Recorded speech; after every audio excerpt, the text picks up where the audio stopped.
Barlinnie's most infamous prisoners and the crimes that rocked Scotland. Part 1. Glasgow's Barlinnie Prison has been home to some of the most dangerous criminals in the country. Known as the Big Hoose, it's housed everyone from serial killers to terrorists, and is known for keeping some of the most terrifying cons since it opened in 1883. Since the 140-year-old jail is earmarked for closure, we're taking a look back at some of its most notorious inmates. Number 1. New York-born Peter Manuel killed at least 7 people across Lanarkshire between 1956 and 1958.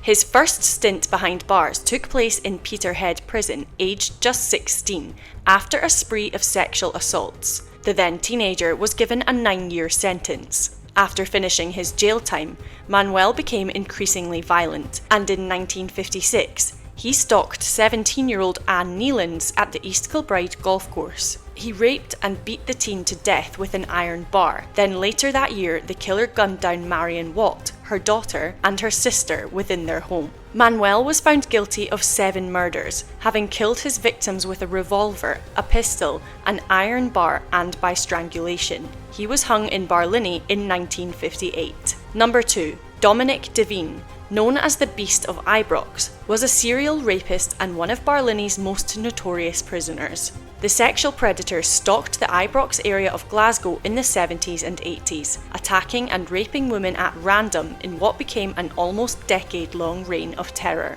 Devine would threaten his chosen prey with a hammer before raping them. The violent rapist died in custody in 2023, aged 66, while still serving time at HMP Barlinnie. Number 3. Abdelbaset al-Megrahi. Convicted terrorist al-Megrahi was the man found guilty of blowing up Pan Am Flight 103 over the town of Lockerbie on December 21, 1988. The Libyan, alongside his countryman Lamine Khalifa Fhimah, was charged with taking the lives of 270 people. In 1995, over 6 years after the attack, Megrahi and Fhimah were designated as US fugitives and were added to the FBI's 10 most wanted fugitives list. Megrahi eventually faced trial in front of Scottish judges at a special court set up in the Netherlands. He was found guilty of the brutal crime, while Fhimah was deemed not guilty. He was sent to Barlinnie to serve the first part of his sentence in 2001, before being transferred to Greenock and being released in 2008 on compassionate grounds